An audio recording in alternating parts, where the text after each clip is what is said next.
పరీక్షా ఫలితాల్ని ప్రకటించాలన్న తొందరలో TGPSC group 1 మూల్యాంకనాన్ని హడావుడిగా ముగించింది. తెలుగు మాధ్యమంలో రాసిన వాళ్ల పరీక్షా పత్రాల్ని మూల్యాంకనానికి భాషా పరిజ్ఞానం లేని వాళ్లకు అప్పగించింది. ఈ విషయంపై తెలుగు మీడియం అభ్యర్థులు ఆందోళన వ్యక్తం చేస్తున్నారు. 90% వరకు ఇంగ్లీష్ మాధ్యమం అభ్యర్థులే ఎంపికవుతారని భయపడుతున్నారు. ప్రభుత్వ నిర్లక్ష్యం వల్ల తెలుగు మీడియం అభ్యర్థులు పెద్ద ఎత్తున నష్టపోతారని చెబుతున్నారు.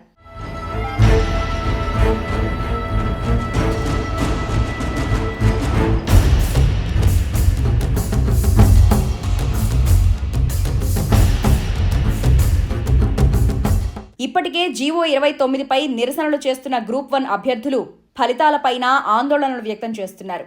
టీజీపీఎస్సీ పారదర్శకంగా పరీక్షలను నిర్వహించామని, నిపుణులతో పేపర్లు దిద్దించామని చెప్తున్నప్పటికీ వాటిని నమ్మేందుకు అభ్యర్థులు సిద్ధంగా లేరు. ఫలితాల్లో ఇంగ్లీష్ మీడియం, తెలుగు మీడియం అభ్యర్థులకు మధ్య వివక్ష జరిగిందని విమర్శిస్తున్నారు. గతేడాది అక్టోబర్ 1 నుంచి 27 వరకు జరిగిన మెయిన్స్ రాత పరీక్షల్లో తెలుగు మీడియం వాళ్లకు అన్యాయం జరిగిందని అభ్యర్థులు ఆవేదన వ్యక్తం చేస్తున్నారు. తెలుగు మాధ్యమంలో గ్రూప్ 1 పరీక్ష రాసిన వాళ్లకు వివక్షాపూరితంగా మార్కులు వేశారని అంటున్నారు. తెలుగు మీడియంలో మెయిన్స్ రాసిన వాళ్లకు మార్కులు వేయలేదని, అలాగే పేపర్లను దిద్దేటప్పుడు నిర్దేశిత నమూనాలో మూల్యాంకనం చేయలేదని చెబుతున్నారు. పరీక్షా ఫలితాల్ని ప్రకటించాలని ప్రభుత్వంపై, కమిషన్పై ఒత్తిడి తేవడంతో హడావుడిగా మూల్యాంకనం చేశారు. మొత్తం 31,383 మంది అభ్యర్థులు మెయిన్స్ పరీక్షకు అర్హత సాధించగా అందులో కేవలం 67% మందే ప్రధాన పరీక్షకు హాజరయ్యారు. మొత్తం 7 పేపర్లకు గాను 21,093 మంది పోటీ పడ్డారు. 563 పోస్టులకు జరిగిన ఈ పరీక్షా ఫలితాల్ని టీజీపీఎస్సీ వెల్లడించింది. అభ్యర్థులు తమ వివరాలతో వెబ్సైట్లో లాగిన్ అయ్యి ఈ నెల 16 వరకు మార్కులు తెలుసుకోవచ్చు. జనరల్ ర్యాంక్ జాబితాను ప్రకటించి ఒక పోస్టుకు 2 అభ్యర్థుల చొప్పున ధృవీకరణ పత్రాల పరిశీలనకు ఎంపిక చేయనున్నారు.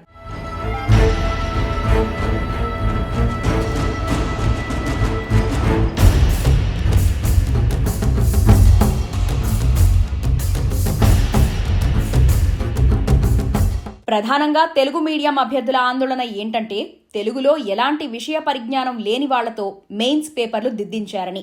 కేవలం ఇంగ్లీష్ అవగాహన ఉన్న వాళ్లే ఇంగ్లీష్ మీడియం, తెలుగు మీడియం 2 మాధ్యమాల పేపర్లు దిద్దటం వల్ల ఇంగ్లీష్ మీడియంలో రాసిన వాళ్లకు ప్రయోజనం కలిగిందని ఆందోళన చెందుతున్నారు. గతంలో 2011లోనూ 90% మంది ఇంగ్లీష్ మాధ్యమంలో పరీక్షలు రాసిన వాళ్లే ఎంపికైన విషయాన్ని వాళ్లు గుర్తు చేస్తున్నారు.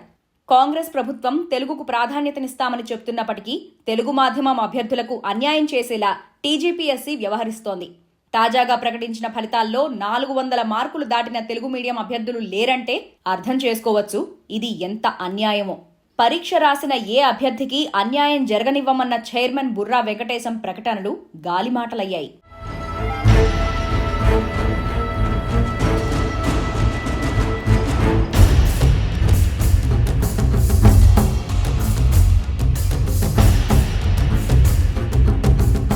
ఇప్పటికే జీవో 29 మీద న్యాయ పోరాటం చేస్తున్న విద్యార్థులు పరీక్షా పత్రాల మూల్యాంకనంపైన పోరాటం చేసేందుకు సిద్ధమవుతున్నారు. దశాబ్ద కాలం పాటు గ్రూప్ 1 కోసం ఎదురు చూసి ఎంతో కష్టపడితే చివరికి ప్రభుత్వం, టీజీపీఎస్సీ నిర్లక్ష్యం వల్ల తమ జీవితాలు నాశనమయ్యాయని బాధపడుతున్నారు. 90% మంది ఇంగ్లీష్ మీడియం అభ్యర్థులకే ఎక్కువ మార్కులు రావటాన్ని ప్రశ్నిస్తున్న వాళ్లు మెయిన్స్ పేపర్లని ప్రొఫెసర్లతో దిద్దించాలని డిమాండ్ చేస్తున్నారు. ఇంగ్లీష్, తెలుగు మాధ్యమం పరీక్షా పత్రాలను ఒకరితోనే మూల్యాంకనం చేయించడం వల్ల వాళ్లు కేవలం ఇంగ్లీష్ మాత్రమే అర్థం చేసుకుని వాళ్లకే ఎక్కువ మార్కులు వేశారని ఆవేదన వ్యక్తం చేస్తున్నారు. ఆంధ్రప్రదేశ్, కర్ణాటక, తమిళనాడు సైతం వేర్వేరు మాధ్యమాల్లో రాసిన పేపర్లను ఆయా విషయ పరిజ్ఞానం, భాషా పరిజ్ఞానం ఉన్నవాళ్లకే కేటాయిస్తుంది.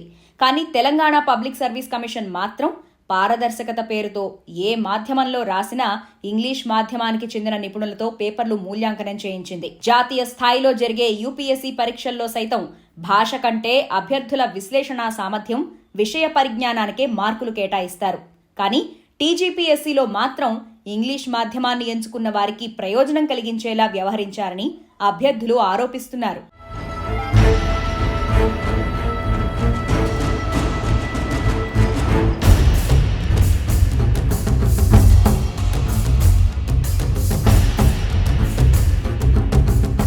అభ్యర్థుల ఆందోళనల్ని పట్టించుకోకుండా హడావుడిగా గ్రూప్ 1 ప్రిలిమ్స్, మెయిన్స్ పరీక్షల్ని నిర్వహించిన ప్రభుత్వం మూల్యాంకనంలోనూ తప్పులే చేసింది.